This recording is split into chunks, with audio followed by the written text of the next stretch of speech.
نحمده ونصلي على رسوله الكريم. أعوذ بالله من الشيطان الرجيم. بسم الله الرحمن الرحيم.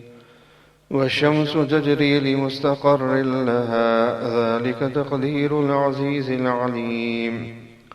والقمر قدرناه منازل حتى عاد كالعرجون القديم. لا الشمس ينبغي لها أن تدرك القمر ولا الليل سابق النهار وكل في فلك يسبحون. وآية لهم أنا حملنا ذريتهم في الفلك المشحون وخلقنا لهم من مثله ما يركبون. وإن نشأ نغرقهم فلا صريخ لهم ولا هم ينقذون إلا رحمة منا ومتاعا إلى حين.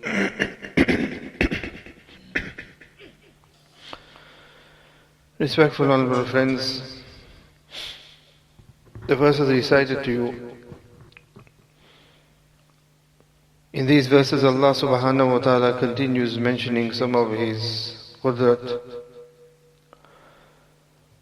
These verses had been recited last week, but we had left the tafsir on the previous verse. So in the previous verses as well, Allah subhanahu wa ta'ala had mentioned some of His qudrat in some of His creation.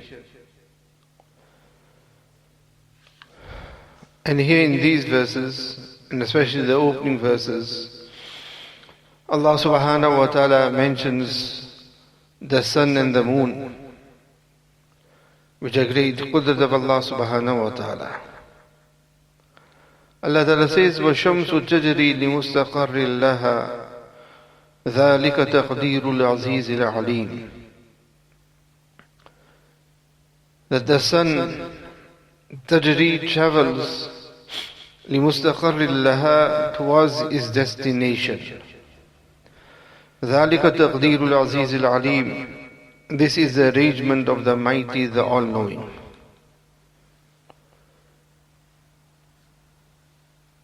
والقمر قدرناه منازل حتى عاد كالعرجون القديم. And the moon, قدرناه, we have stipulated manazila, phases for it.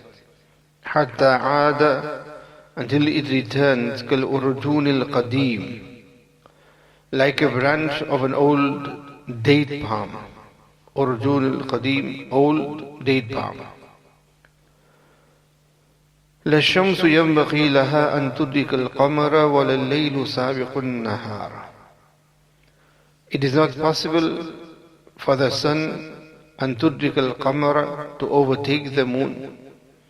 ولا الليل, nor is it possible for the night سابق النهار, to precede the day.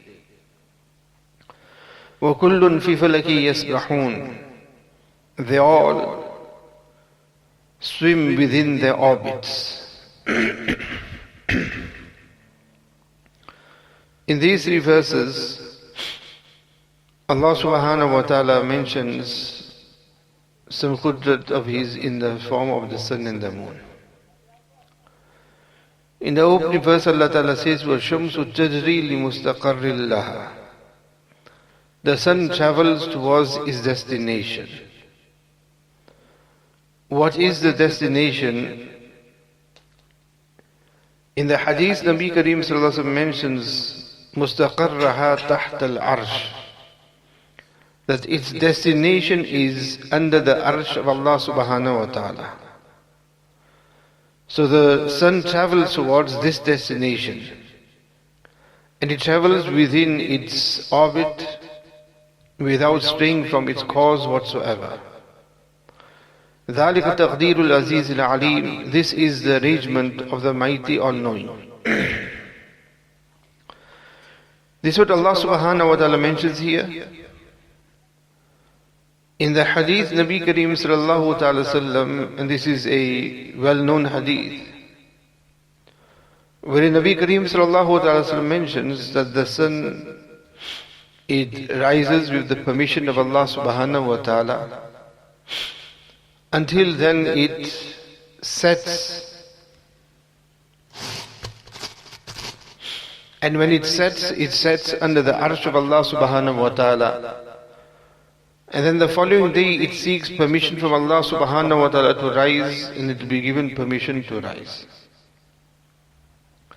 Until the day will come wherein the sun will set as normal in the west, but when it will ask permission to rise as normal, it will not be given permission, and the sun will then rise again from the west, same direction wherein it had set. And Nabi Kareem also mentions that that is the day when no tawbah will be accepted. And when that occurs, this will be from the major signs of the day of Qiyamah, that Qiyamah will be very soon. And when this transpires, now nobody's tawbah will be accepted. In another riwayat, Nabi Kareem also mentions, and Nabi Kareem has said to Abu Zar that, Abu Zar, have you seen the sun? And then Nabi Kareem explained to him similar, and also mentioned that daily when the sun sets, it sets under the arsh of Allah subhanahu wa ta'ala, prostrating to Allah subhanahu wa ta'ala. And then when it gets permission in the morning, it rises again from the east. This is the hadith of Nabi Kareem sallallahu ta'ala sallam. Here Allah subhanahu wa ta'ala says that وَالشَّمْسُ تَجْرِي لِمُسْتَقَرٍ لَهَا, the sun travels towards its mustaqar, its destination. Now we have this hadith in front of us, and then we have what? We have that which is in front of us. We see the sun rising, we see the sun setting, and then along with that we have the ilm and the knowledge of astronomy. And on the apparent, this hadith of Nabi Kareem sallallahu alayhi wasallam contradicts that which we see, and it contradicts that which science mentions as well. How does it contradict? It contradicts in this way, and these are the objections that are raised with regards to this. One objection is that how can the sun be in prostration? That after Maghrib, how can it be in prostration? Because we know that the sun, if it sets here, it rises somewhere else. It is continuously setting and it is rising. So how is it possible that the sun sets, and that too under the arsh of Allah subhanahu wa ta'ala? We do not see it going to the arsh and then doing sajda to the arsh of Allah subhanahu wa ta'ala. So there will be things within this hadith that there will be those in light of knowledge, general knowledge in science, may think that, look, this doesn't really add up and it doesn't make sense. And the reality and the haqiqat is of this hadith, because there are those who have given various interpretations of it. And then you have the entire knowledge that we have on one side with regards to astronomy, the science of the moon and the science of the sun. And again, these will not match with that what the hadith is mentioning. Because as I mentioned to you, we don't see it actually prostrating anywhere at all. And if it is prostrate, and then it rises after in the morning when Allah gives it permission, but then it is rising immediately somewhere else. So there is these type of contradictions. And on this, the Mufassirin have actually written quite a lot in detail with regards to this. We're going to skip all of that. So we're going to skip all of that, because it will be bounces for many. Skipping all of that, coming to what? The conclusion, in other words, as to what is the full purport or what is meant by this hadith, and how do we relate with science. And that is that when Nabi Kareem sallallahu ta'ala sallam has given this mention, it is actually given to us in a manner as an example, so that it makes easy for us to understand. As here Allah subhanahu wa ta'ala mentions that لَلشَّمْسُ يَنْبَغِي لَهَا أَن تُدْرِكَ الْقَمَرَ وَلَلَّيْلُ سَابِقُ النَّهَارِ. Prostrating to Allah subhanahu wa ta'ala is not necessary the act of prostrating as we do, where we go and we do the sajda of Allah subhanahu in front of Allah ta'ala, for Allah ta'ala. One of the meanings of sajda is obedience to Allah subhanahu wa ta'ala. So Nabi Kareem sallallahu ta'ala sallam is giving us an example here that the sun does not do anything at all but with the permission of Allah subhanahu wa ta'ala. And when we are here, so the example, Nabi mentioned this in Madinatul Munawwara. Showing this example, or explaining this example, that when the sun sets for the people of Madinatul Munawwara, it is as if it is doing sajda to Allah subhanahu wa ta'ala, because it is set under the command of Allah subhanahu wa ta'ala. For others it has risen. And when for us, for instance, in an hour or so, it will set for us. So wherever in the world our sunset comes, and wherever that may transpire to be, it is still in the obedience of Allah subhanahu wa ta'ala. So on that basis, the sun is doing sajda to Allah subhanahu wa ta'ala. And with regards is mustaqar bin under the arsh of Allah subhanahu wa ta'ala, then the sun is always under the arsh of Allah subhanahu wa ta'ala as it is. Because the entire heaven and the earth, everything is all encompassed under the arsh of Allah subhanahu wa ta'ala as it is. So whether it during the day or night, whether it is rising or whether it is setting, all this is irrelevant because it is still under the arsh of Allah subhanahu wa ta'ala. So Nabi Kareem sallallahu alaihi wasallam wants to indicate from this hadith. And why I mention this is, for some maybe it may not have really, we may not have thought of this. But we do hear this hadith many times, and then maybe a person may have thought that, look, that if a person does ponder over it, that okay, we can understand that here the sun has set here, so he's gone into sajda, but he's not staying in sajda till the next morning, because what about the rest of the world? It's not, you don't have universal sunset and sunrise.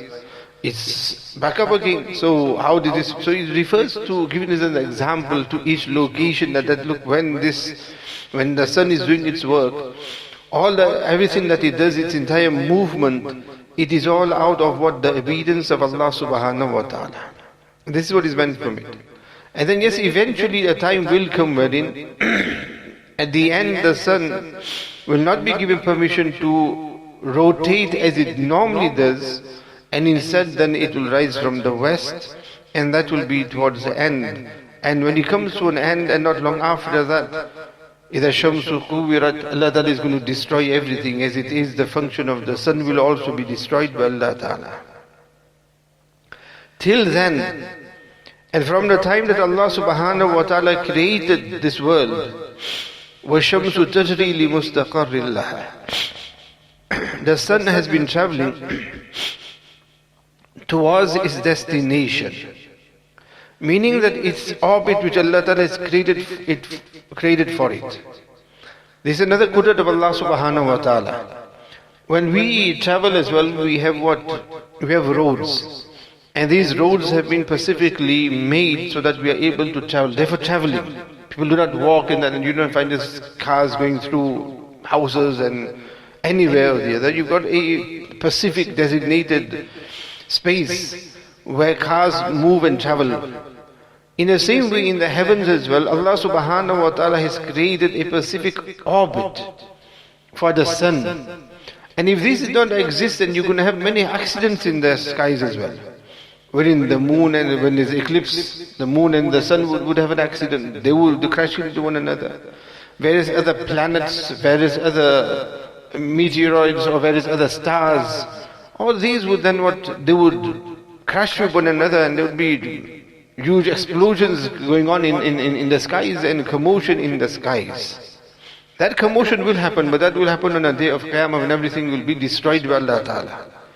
So for that too, Allah Subhanahu wa Ta'ala has created a specific orbit for the sun, and the sun remains in that orbit.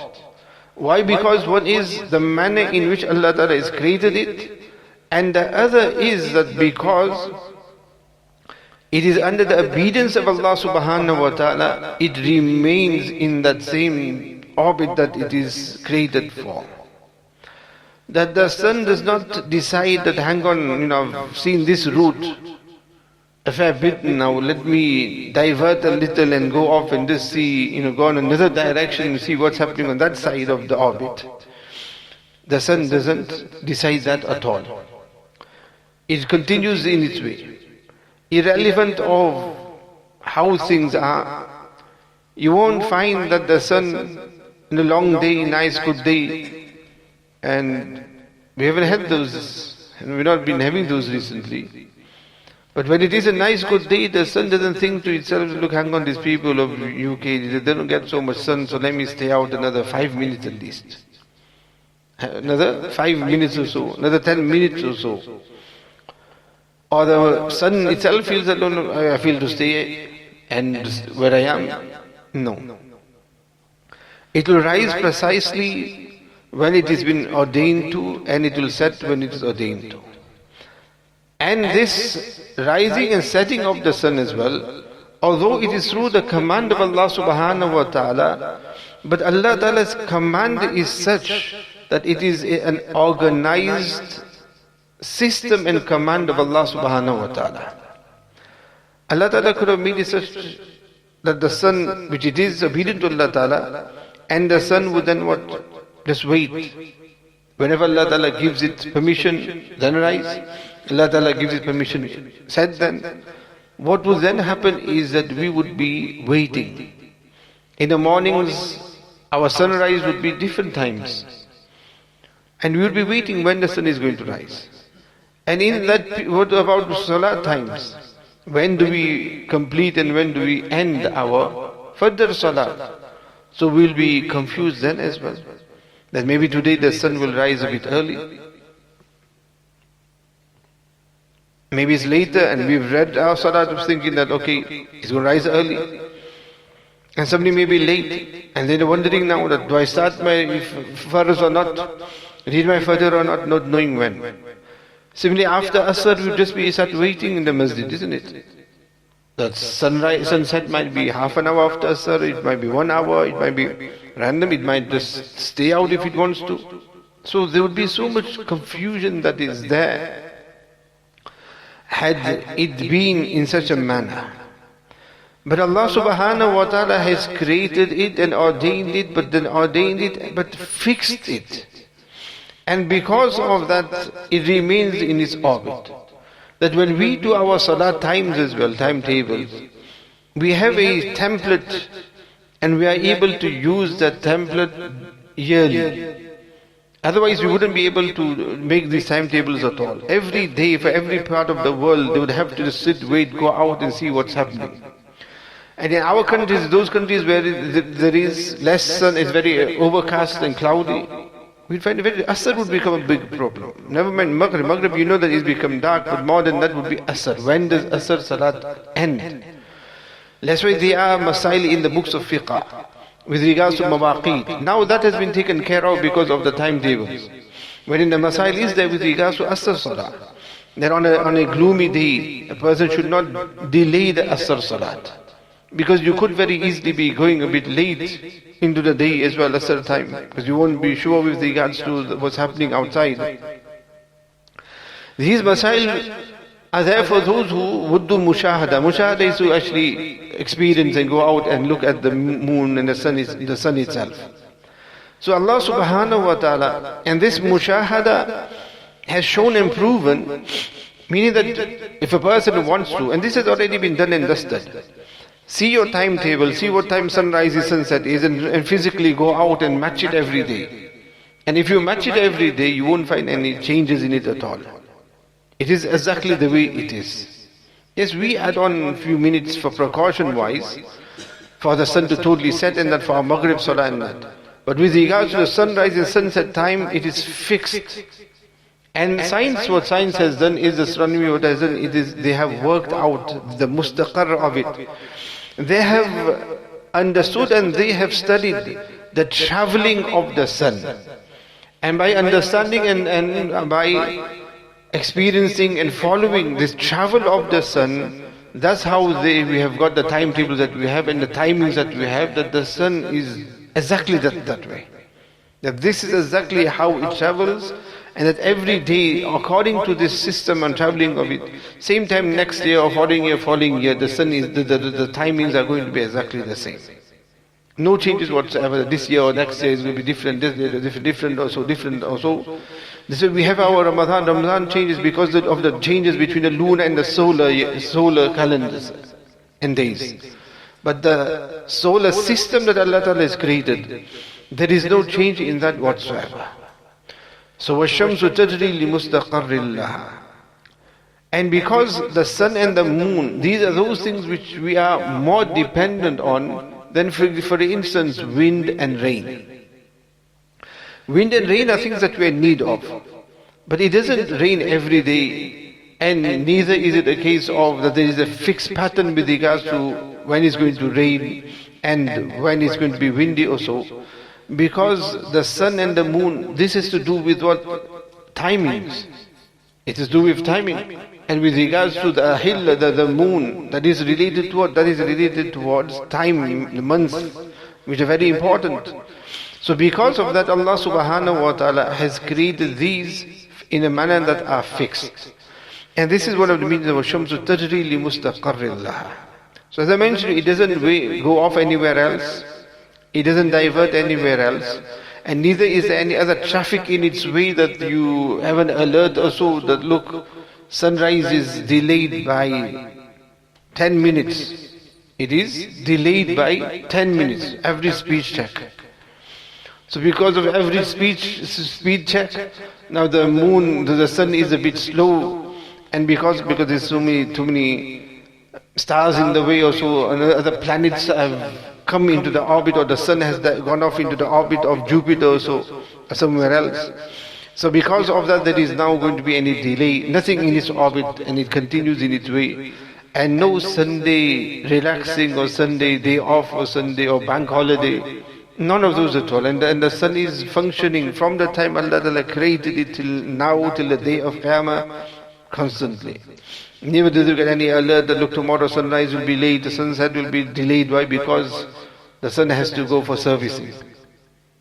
And it's functioning, isn't it? The mechanism is there, it's in its orbit and functioning precisely. Nothing more precise than this. Nowadays we have precision, where you have radio control gadgets and items and clocks in that, in order to try and give us precise timings. But these also seconds here and the plus minus will be here and there as well, and then they have to come back to its precision as well. But the sun and moon, none whatsoever. And there are those who still study the sun and the moon. And in their studies as well, never at all have they mentioned, or you get to hear anything at all that look, there's been a bit of a change in this fixed rotation movement of the sun whatsoever. And why that is the case? Because ذَلِكَ التَّقْدِيرُ الْعَزِيزِ الْعَلِيمِ. This is not man-made. This is not man-made. And neither does this just erupt from a big bang. And from that big bang, you have such a creation as the sun that is functioning so perfectly from a big bang. That isn't the case at all. ذَلِكَ التَّقْدِيرُ الْعَزِيزِ الْعَلِيمِ. This is the taqdeer. Taqdeer means the arrangement, that which Allah Ta'ala has arranged and established. And what Allah Ta'ala establishes, that is what? That is perfect. So this is the taqdeer, the perfection. And why this is perfect? Because this is what Allah Ta'ala has created. What mankind creates and makes is not perfect. And any machine for that matter, no matter how reliable it always has been, there's going to be something or the other, it's going to fail. Something is going to go wrong with it at some stage or the other. It will need redoing, or it needs updating, it needs changing, it needs cleaning. Something or the other has to take place, but not with that which Allah Ta'ala has created. And why? Because Allah Ta'ala is Aziz. When the sun is so huge and mighty, you need to have a huge and mighty force that controls it as well. How would mankind be able to? You can't even get to the sun. So how would you be able to control the sun or do anything there at all? This is the qudrat and this is the arrangement of Azizil Alim, the mighty. And it is only the mighty who would be able to create the sun, which is so mighty itself, so large and big. Allah Ta'ala, it is only Allah Ta'ala. And Allah Subhanahu wa Ta'ala is Alim as well, He is all-knowing. So Allah Subhanahu wa Ta'ala didn't just create it, as we would say, away. Allah didn't just create it anyhow, and that's it. But Allah Ta'ala has created it Alim, because He's the all-knowing. And because He's all-knowing, it wasn't a case of trial and error, mistakes and updates. Every time you have updates, because you have to change. There's so many wrong, something here and there, so you need an update to change things. No updates at all. The world has updated, the world and people have updated, and now people have changed, and what changes have come about within people. But no software update at all in the software of the moon. That functioning has remained exactly how it is. That is with regards to the sun. And then we have another great mighty creation of Allah Subhanahu wa Ta'ala, the moon, which Allah Ta'ala says, وَالْقَمَرَ قَدَّرْنَاهُ مَنَازِلَ حتى عاد كالأرجون القديم. Then Allah Ta'ala says, وَالْقَمَرَ, and the moon. And we have done tafsir of these verses previously as well. And there are those who are into astronomy, and again you can go in a lot of detail with regards to the full purport of these verses, the astronomical side of it. Allah Ta'ala says, وَالْقَمَرَ, and the moon. قَدَّرْنَاهُ, again there was taqdeer here, قَدَّرْنَاهُ, again we have stipulated manazila. Manazil means phases. The sun, this is the difference between the sun and the moon. That's why there Allah Subhanahu wa Ta'ala says mustaqarrillaha. And for the moon, Allah Ta'ala doesn't say it's mustaqar, it's remain. If the moon would be a full moon all the time, how are you going to know which date of the month you're in?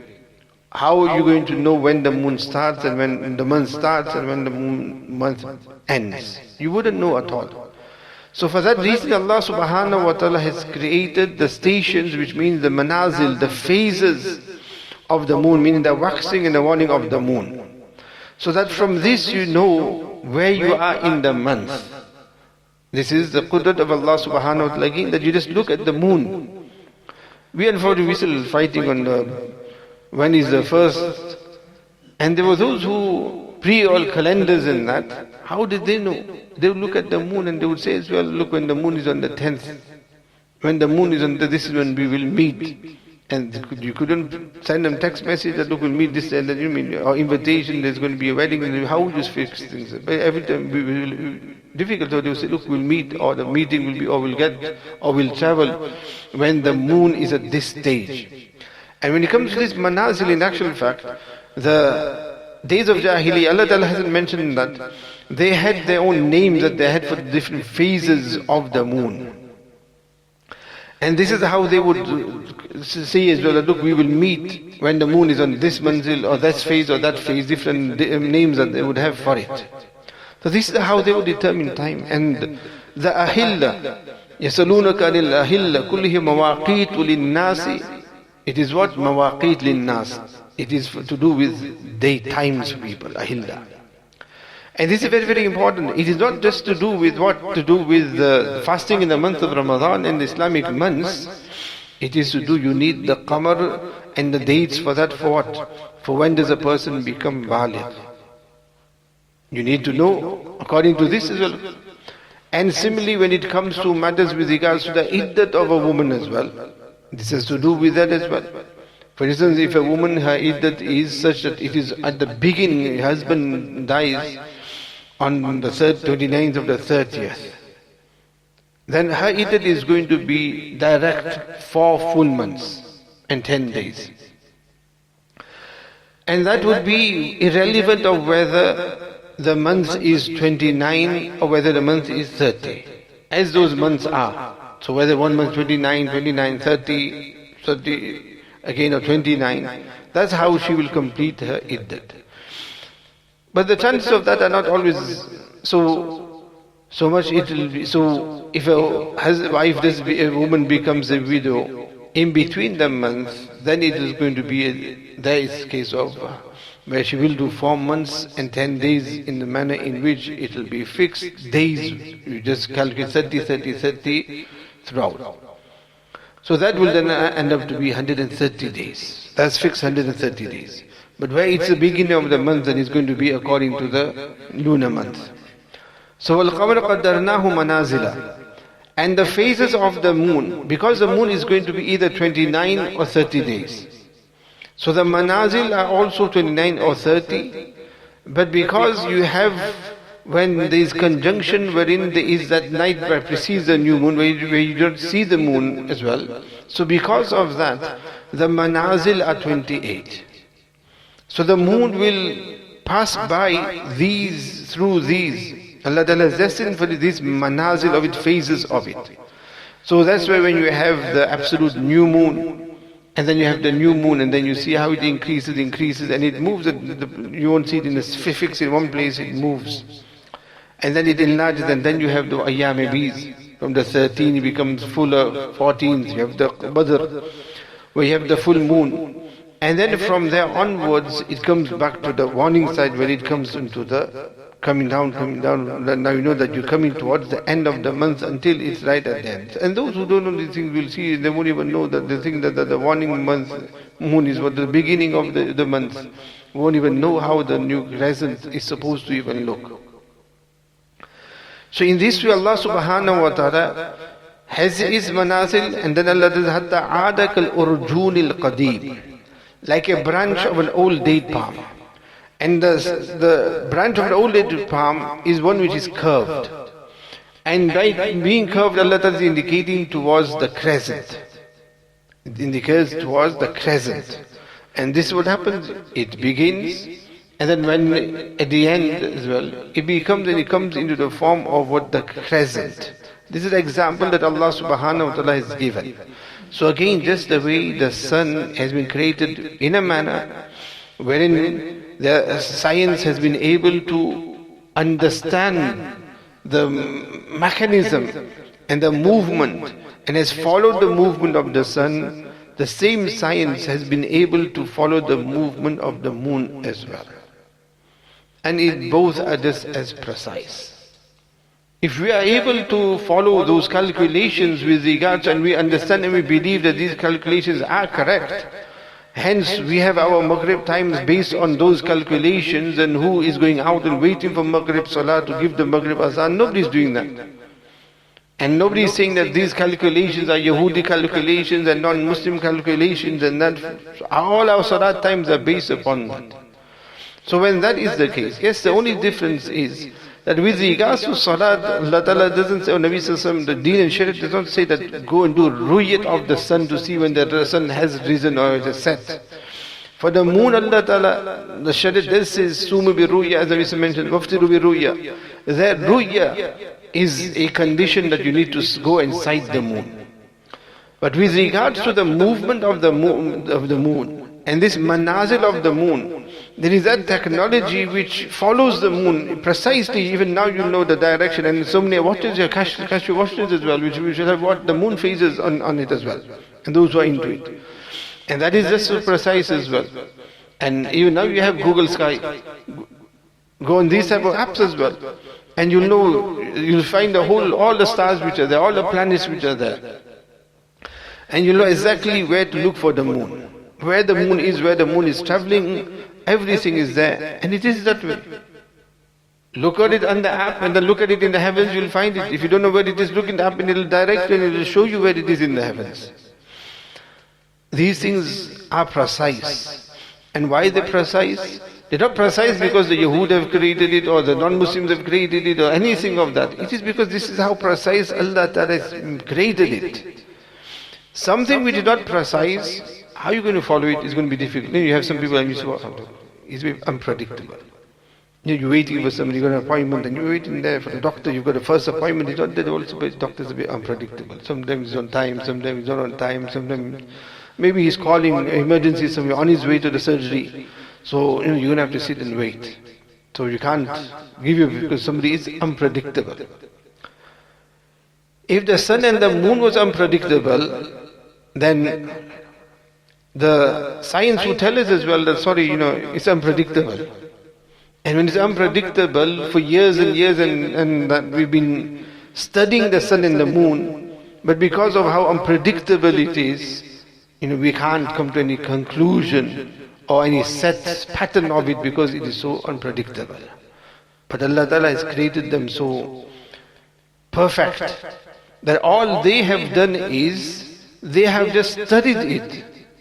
And by studying it, they have found that, look, this is the manazil of the sun, this is the mustaqar of the sun, and this is how precise it is.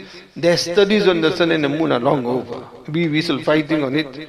Their studies over. They're planning on wanting to move to Mars now and go get to other planets. They've already been to moon and back, isn't it? And we're still fighting on the moon. So their study is over. They've done it. There is set and everything. They don't need to do so much more into it. And all they have done is they have just understood the scientific aspect of that which Allah subhanahu wa ta'ala has created. So وَالْقَمَرُ قَدَّرْنَاهُ مَنَازِلَ, we have stipulated the stations, the phases for the moon. حَتَّى عَادَ كَالْأُرْجُونِ الْقَدِيمِ. And then Allah subhanahu wa ta'ala mentions لَلشَّمْسُ يَنْبَغِي لَهَا أَن تُدْرِكَ الْقَمَرَ وَلَلَّيْلُ سَابِقُ. And this is the whole, when it comes to the moon sighting matter as well. Here we mentioned this qudrat of Allah subhanahu wa ta'ala. But this relates to the moon sighting as well. Why the moon sighting? Because when the moon has its phases, in the phases of that and the movement of the sun, it means what? Again, as we mentioned, when the sun sets here, it's not setting everywhere in the world. Everywhere is going to be different time changes. The moon as well, because of these phases of the moon, each new moon is not going to be sighted in the same country every single time. In the first sighting cannot be in the same country throughout. And this is what has been shown. And it is not just that which is on charts and that which is on numbers, but this is the mushahada of people as well, that where they are, this is how it has happened. That where they have studied or where they have recognized the movement of the moon, that where the moon is, indicating that that is the location where people will sight the moon, but that too when it is going to come in appearance in front of the people as well. And they will sight the moon. That is exactly what happens. Elsewhere we go out to look for the moon. When others are seeing the moon, we look for the moon, we don't see the moon. I mean, even if it was clear skies as well, we won't see the moon because it hasn't come into our phases yet. So we're not going to see the moon. And it won't be that it is always the same like we have New Year's Eve. When we have New Year's Eve, that is related to what? It is related to the solar, the rising and the setting of the sun, which is fixed. So usually it is Australia, isn't it? New Year becomes Australia. And that is fixed because of the nature of how Allah Ta'ala has created the sun. As I mentioned, it doesn't have those phases. So that is where you know for sure that it won't be that 1 month we will see for we'll have New Year first, and then another country will have New Year first, another country. It will always be Australia fixed. Not with regards to the moon. It doesn't work that way with the moon. That only one country by default every year, every month are the first ones to sight the moon. And all the countries around it do not sight the moon. And that too in a time wherein the moon isn't there to be sighted at all. Or a case of, and I won't go into that, of Muharram as well. Muharram, the same eagle hawks, who the hawk eyes, individuals who sight the moon when nobody else does, apparently they sighted the moon as well before the birth of the moon. But surprisingly it was rejected. But not surprisingly. Why it was rejected? Because it didn't conform with the al-Qara calendar. So on that basis it was rejected then, because they have to conform with the al-Qara calendar as well. These are the type of things happening. This is going to happen because you messed with the system of Allah subhanahu wa ta'ala, isn't it? So this is what, forget science, this is common knowledge. As the Mufti Sayyid Palampuri rahmatullah alayhi, one of the points that he would raise against the Saudi moon sighting would be, he said, forget about calculations. If there are those who say, forget, we don't accept or believe in any calculation and this is all incorrect and wrong and whatever, not fine. He says there is such thing as badat. Badat means logic. Aqal, then there's something which is common knowledge, as you say, or we'll say common sense, in other words. So he mentioned as well, isn't this common sense? That one country cannot be the first one to cite it all the time. This is common sense. This is how Allah has created it. As mentioned, Allah has created it unpredictable. And he says, this is also against common sense. That if one country is citing it, then how come no other country around it in the same time zone even are citing the moon? So this is what, forget any other things. Forget about what the astronomers are saying. Forget about the charts and the calculations. This is totally against badat. Badat means common sense. Totally against common sense even. And why we are able to come to this conclusion that this is against common sense? Because this is how Allah has created it. Allah is telling us, قَدَّرْنَاهُ. We have stipulated, determined phases for it. So it's not just going to show itself wherever it wants to and when not want to. It's not going to, it's going to be in a certain manner. حَتَّى عَادَكَ الْأُرْضُ الْقَدِيمُ. And we can go on this, moving on. Allah Ta'ala says, لَلشَّمْسُ يَنْبَغِي لَهَا أَن تُدْرِكَ الْقَمَرَ وَلَلَّيْلُ سَابِقُ النَّهَارِ كُلٌّ فِي فَلَكٍ يَسْبَحُونَ. Allah Ta'ala says, لَلشَّمْسُ يَنْبَغِي. It is not possible for the sun to catch the moon, meaning to overtake the moon, which means so that the sun will appear during the night. وَلَلَّيْلُ سَابِقُ النَّهَارِ. So you don't have to have a challenge, the moon says, no, now I'm going to overtake the sun today. And because of that, then what happens? So the sun then appears during the night now because it's sun daylight time, but the moon has gone a bit fast and put his foot down also. And because of which, when you come out of the average speed check and you're just waiting, and now you see that back to normal, and then you put foot down and move. That any of them did that also. And if that was the case, then this is the confusion you will have then, isn't it? Nighttime will be daytime and then you'll have mixed day night, and nothing is set at all. So Allah Ta'ala says what? لَشَمْسُ يَنْبَغِي لَهَا. It is not possible for it أَن تُدْرِكَ الْقَمَرَ, for it to catch the moon. Why? Because it is under the control of Allah Subhanahu wa Ta'ala. And part of that control of Allah Ta'ala is that Allah Ta'ala has created a system for it. And according to that system, it's going to remain in that system for it to remain perfect. Sometimes people will give you time that if you fix a time for 9 p.m. But then what happens is, they arrive early. And they arrive early. Why? The roads were clear. So roads were clear, they end up early. You fix 9 o'clock, but they come 10 past 9 still not here, 9:15 still, 20 past, half past. Why? Too much traffic. But no, here it's exactly fixed, ordained by Allah Subhanahu wa Ta'ala. None will overtake one another at all. وَلَلَّيْلُ سَابِقُ النَّهَارِ. And the opposite as well, that nor is it possible for the night to precede the day. وَكُلٌّ فِي فَلَكِ يَسْبَحُونَ. And they all, meaning the sun and the moon, they do what? Yasbahun means to swim. Meaning it moves within their orbits. So again here, without them entering into the orbit of one another. They have their routes, as I mentioned. You have a direction, you have one road and going this way and another road people going this way. So Allah Ta'ala has created a route for the sun and it remains in there, and the moon and it remains in there. So you don't have any accidents. You have eclipse. And if these orbits had not been created, then each time you have an eclipse, there would be a crash. The sun and the moon would crash into one another. But they meet one another. But the sun is in its orbit and the moon is still in its orbit.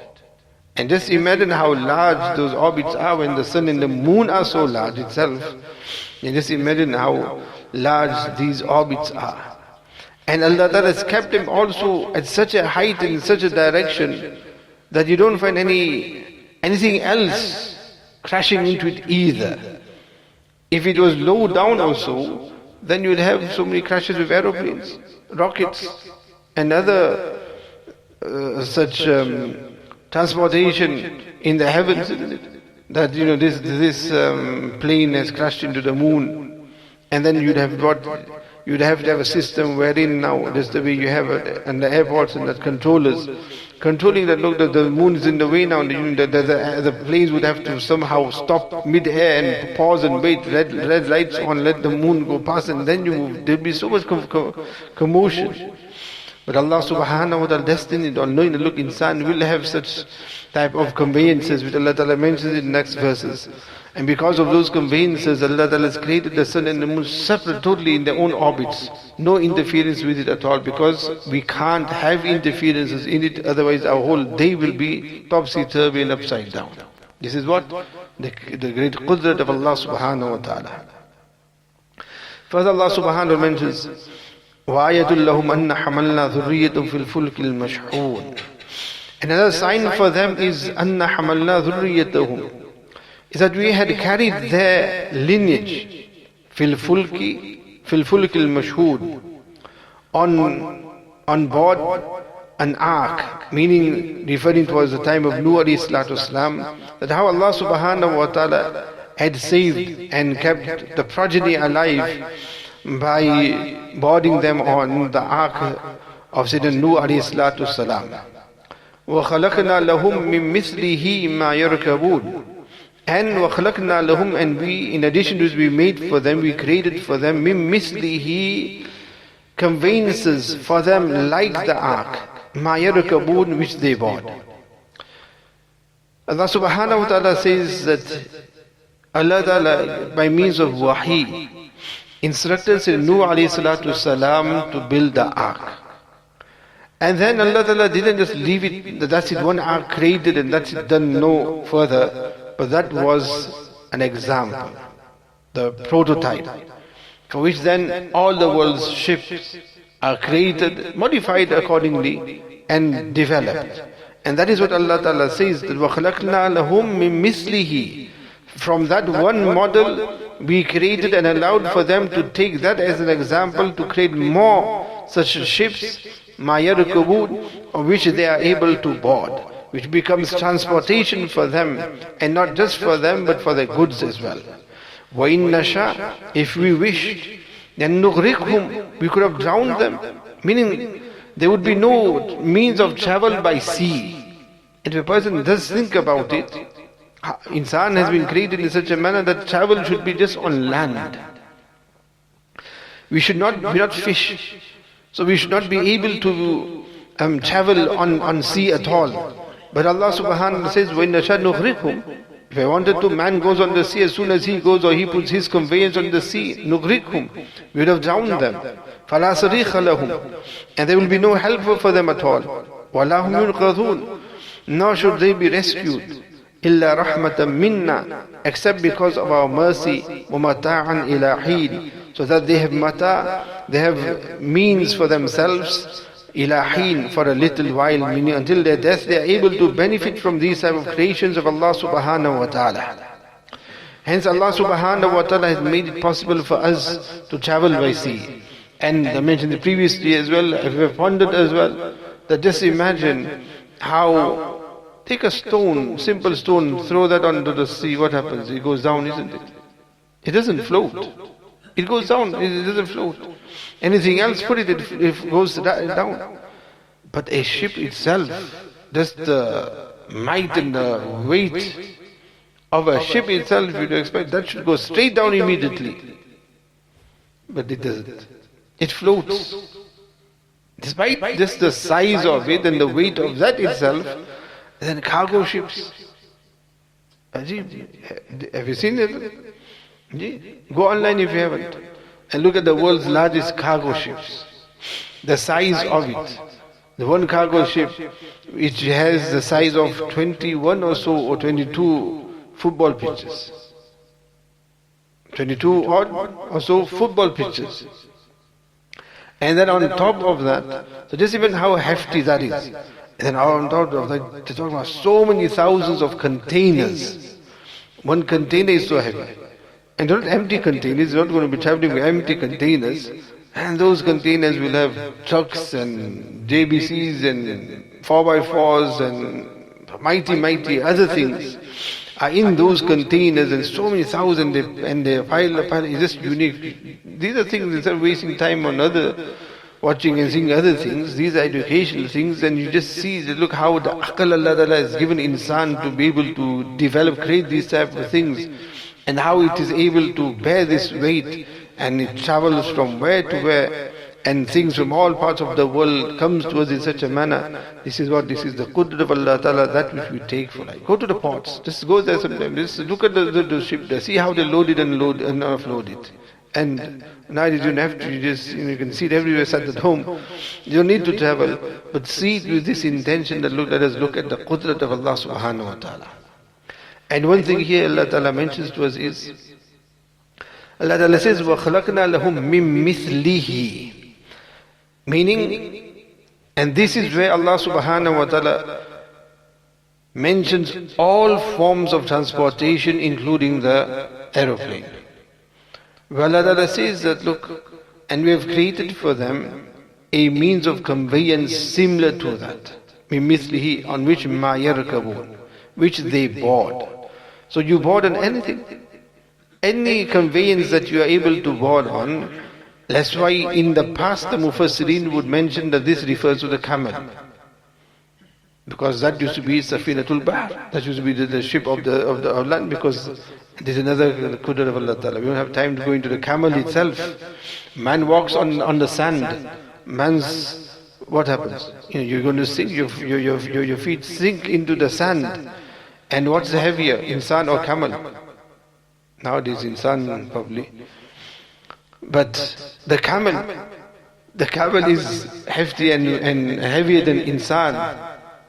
But no. Look at that as well, isn't it? The feet and the legs of the camel sink. If it did, then how would you travel on sand? You wouldn't be able to. It travels on top. You see his footsteps on top. Sand is sand after all. We walk in our feet to sink into it. The camel, which is heavier than us, carries us as well, and so much other load on top of it as well. And it's just walking on top of the sand. And then why his neck is the way it is, why his eyelashes is the way it is, and all these things, all its hump, what is the reason for his hump? These are only the kitab that I've written, manifestations of Allah Ta'ala's qudrat. Ajib, Khuda kasam, ajib. Great qudrat of Allah subhanahu wa ta'ala. But we don't really contemplate over these things, we don't really even notice these things.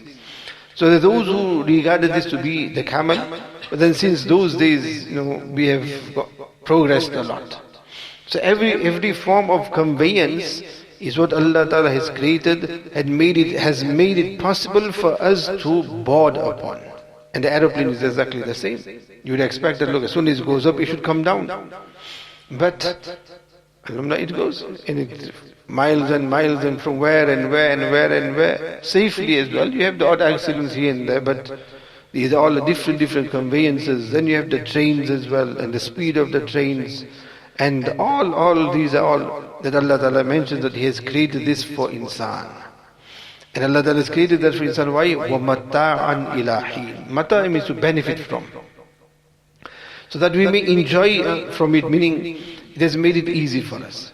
Imagine now as well, it is just the same camel days, donkey days. So it would take so long for us it would take you long just to come for a tafsir, isn't it? You'd have to stay open and go back in the morning, isn't it? Sometimes you think, yes, maybe people have to rely on camels and donkeys, and that's why they don't come for the tafsir.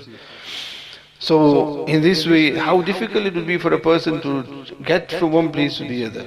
And now it's nothing at all, isn't it? You hear somebody's ill, down a deathbed or janazah or something, passed away, sit in your car, and before you know, from Scotland you're in England. From here you're down south, before you take a flight, book a flight immediately, and within hours, person, you see what, they're here, they met you now, in the morning, where are you? We're in Makkah al-Mukarram, we're in Japan, we're in Toyota, we're in Pakistan, we're in Australia. In the morning they're here with you, midday in the afternoon or in the evening time, in another part of the world. This is what mata'an ilahin. Allah Ta'ala has made all of this for us to enjoy and make ease for us. But till when? Ilahin. For a while. Until your death. Afterwards you're not going to be able to go for any cruise in the grave or anywhere else.